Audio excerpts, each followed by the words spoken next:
Hey everyone, Stephen here from Essence, and welcome back to another fragrance review. Thank you so much for tuning in.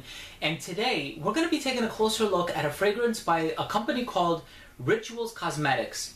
And the fragrance is called Number 21 Sandalwood and Patchouli. So here's the bottle. I know this is a very small bottle. This is actually a travel size. It was purchased for me by one of my subscribers. His name is Chris. So Chris, if you're watching, thank you so much. This was very generous of you. You really didn't have to do this, but I'm very happy that I have the opportunity to review this fragrance for you today. So this one was launched in November of 2010, and it's by this company called Rituals, and Rituals is a company that is based out of the Netherlands. And they wanted to commemorate their 10th anniversary of the brand, or of the company. So they released a few fragrances. Most of them were for women, but they did release a few for men. And this is one of them. So I've had the opportunity to try a few. I've tried their number 17, which is Vetiver and Bergamot. I actually really like that one. I tried another one, which is Tangerine and Cypress. That one was also really nice, kind of like a balmy designer vibe. And this one is definitely the denser and the darker one of the three. And I think this is the darkest offering that they probably have for men. So again, released in 2010 in November. The perfumer for this is Fabrice Pellegrin. Fabrice Pellegrin has done fragrances for Paco Rabanne, Diptyque, a lot of fragrances for Diptyque, even a fragrance for the exclusive line in Thierry Mugler. So this fragrance is classified as a woody spicy, but first up, let's go ahead and take a look at the presentation. Alright guys, I don't have the box for the full presentation of this scent. I actually received this as a gift set, so it had 3 scents in it, so I can only show you the bottle for this one. But a quick Google search will satisfy your curiosity if you are curious to see what the box looks like. So here's the bottle, really nice presentation. This is the 10 milliliter size, so it is rather, a small bottle here. You have Rituals written here in the front. Rituals engraved into the cap, really attention to detail. You have a wooden cap here, really nice detail. I could imagine that the big size bottle looks much nicer. And over here at the bottom you have the name of the fragrance, Number 21 Sandalwood and Patchouli. The only thing I have to mention is that for this scent, when I looked online on Fragrantica, it's labeled as Number 19 Sandalwood and Patchouli. So I don't know if the company decided to change the number later on or what, but my bottle says Number 21. Really nice presentation. The atomizer on this one works extremely well. Very good distribution. And that was a presentation for Number 21 Sandalwood and Patchouli by Rituals. Alright, so what you get from this scent when it first opens up is a very strong sandalwood and patchouli note, just like the name of this fragrance implies. So the one thing that I really like about this scent is that the sandalwood note in here comes across very rich, very strong, and very natural smelling, which is of course the first thing that really captivated me, really caught my attention, caught me off guard. Now, of course, I've smelled a lot of sandalwood scents out there, and probably one of the best is Xerjoff's Richwood, which can go for like $600 into like $700, very expensive. This one, on the other hand, is a little bit more on the affordable side, but for what you get, this is an amazing smell, and it really is a great sandalwood smell. It's done very well, it comes off very prominently, and it actually smells very natural. Now, I think the blend might turn some people off, because sandalwood, of course, is rich, but there are a lot of spices in here, like cardamom and nutmeg, and also a little bit of guaiac wood, so there are a lot of other woodsy nuances. It's not listed as a note, but I think I'm picking up on a lot of cedarwood as well. Cedarwood kind of, for me, has like a peppery yet smooth kind of feel to it. And I think that the spicy nuances in combination of the sandalwood, but also the patchouli, might be a turnoff to some people. Now, this fragrance does contain patchouli, and it is of the darker, more dirtier variety. So if you've smelled patchouli in the past and you're not a fan of patchouli, this is probably going to be one of those scents that you will have an aversion to. But if you like patchouli, I personally have a lot of friends who wear patchouli oil. This might actually be a scent that you might like. Your interest might be piqued by this one. Definitely don't go without checking this one out. I actually really like it. So as far as the patchouli and the sandalwood dominating this fragrance, yes, I do think they dominate.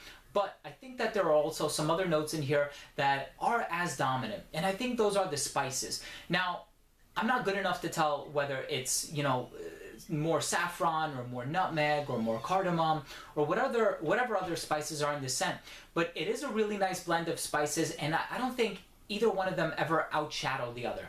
I don't think either one of them ever gets too much stronger than the other. This fragrance actually does remind me of another fragrance that I've encountered, and it's by the company called Tommy Bahama. And this is one that I know a lot of people have not heard about, and it's not on Fragrantica or base notes or anything, but this one is called Vintage Spice.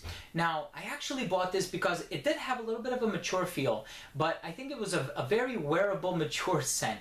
And the reason for that is because it does have some green elements, it's kind of spicy, but it also has a bamboo note, which sort of kind of cleans it up and offers a nice, fresh rendition to the composition.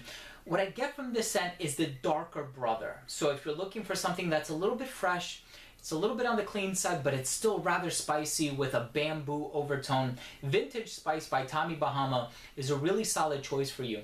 But if you definitely like your fragrances to be a little richer, a little more potent, a little darker, a little more heavy hitting, this is definitely a fragrance for you to check out. I'm really, really outstanded by how well the sandalwood note is done in this fragrance. But just keep in mind, in combination with the patchouli, it just may not be to your liking. You know, it may come across a little bit strong. I know my fiance didn't like this one. I had her smell it. She actually loved Number 17 by Rituals. Number 17 is actually, for me, I like to consider it half Mugler Cologne by Thierry Mugler, half Neroli Portofino by Tom Ford. Really nice citrusy scent. I'm definitely gonna, I see myself including it in next year's top 10 list. I already filmed the top 10 list this year. Overall, I think this is really nice scent. I love the way that the sandalwood is done. Very natural smelling, very high quality for what you get. The only thing is it is a little bit on the daring side with oregano and a lot of other herbs and spicy and aromatic nuances. So definitely try this one before you buy. Last up, we have the rating. So first up, we have uniqueness and overall smell, and I'm going to give this one an 8 out of 10. Now, I really do like the smell, and this one is definitely right up my alley. I love sandalwood, I love patchouli. I love patchouli when it's done in more of like an oriental way, so I do prefer a little bit more sweetness in my fragrance. This one doesn't have too much sweetness. It's very balsamic, excuse me, and dark and woodsy and even perhaps a little bit resinous, but definitely spicy. So this is a very unique scent, very high quality. Fixatives were used successfully. It lasts a very long time. So I think the composition was very well made and very well blended. However, I do think it is very much so on the daring side, so you have to try this one out before you buy it. As far as longevity goes, guys, this is a 10 out of 10. I'm not lying to you about this. I do get 10 plus hours with this fragrance every time I've worn it. I've worn it about, I'm not going to lie to you guys, about 4 times, 3 or 4 times, and every time I woke up the next morning, even after a shower sometimes, I was still able to smell it. So this one, you are going to get a lot of attention when you wear it just because it's so loud. Projection on this one, I want to give this one about an 8 out of 10. Now, the projection might be too strong at times, so I would caution somebody against over-applying with this one. And as far as application of this one goes, you don't have to apply too liberally. With this one, you can do maybe 3 sprays, anywhere between 2 and 4 sprays. You're going to be fine with this one. But this one projects a little bit beyond an arm's length for a couple hours. So this one is going to get you good projection. And as far as versatility on this one goes, I had to give this one a 6 out of 10. I think that this one is a colder weather scent. Because of how daring, how potent it is, I would say this one is more geared towards somebody who's a little bit older, a little bit more mature, maybe really set in his career, something, you know, he wants to wear to really impress maybe his colleagues. But, you know, generally geared for a man that's a little bit more mature, but just a recommendation nonetheless. As far as social scenarios go, I think this would make a very perfect suit and tie kind of a scent. I wouldn't wear this one on a date. I think that's, you know, you're taking too much of a gamble there. And casually, as long as you can afford it, I don't see why you can't wear it casually, but I don't really see this one being a unisex scent. I do think it has a lot of characteristics like the spices in the woods that really make this one inevitably and undoubtedly masculine. As far as presentation for this one goes, atomizer works well, cap clicks into place, really nice bottle, nothing too fancy. I'm going to give this one a 7 out of 10, and overall, I want to give number 21 Sandalwood and Patchouli by Rituals an 8 out of 10. Now this is a solid scent in terms of creativity, uniqueness, performance, whether that includes longevity, projection, sillage, everything about it. The only thing is that it is dark, it is a little bit daring. It's not as daring as some other offerings like Interlude Man by Amouage, but it's certainly not a very casual, easygoing scent. So if you're a fan of Sandalwood and Patchouli, this might be your favorite scent. And I personally love it. I think it's a really great composition. Really excited to try more. from the House of Rituals. So there you have it, guys. Thank you so much for watching. That was my review of number 21, Sandalwood and Patchouli by Rituals. If you own or have tried this fragrance, please let me know what you think by leaving a comment down below. Also, please don't forget to rate and subscribe for future videos just like this one. So again, everyone, thank you very much for watching. This has been Steven with another fragrance review from Radolescence, and we'll see you soon.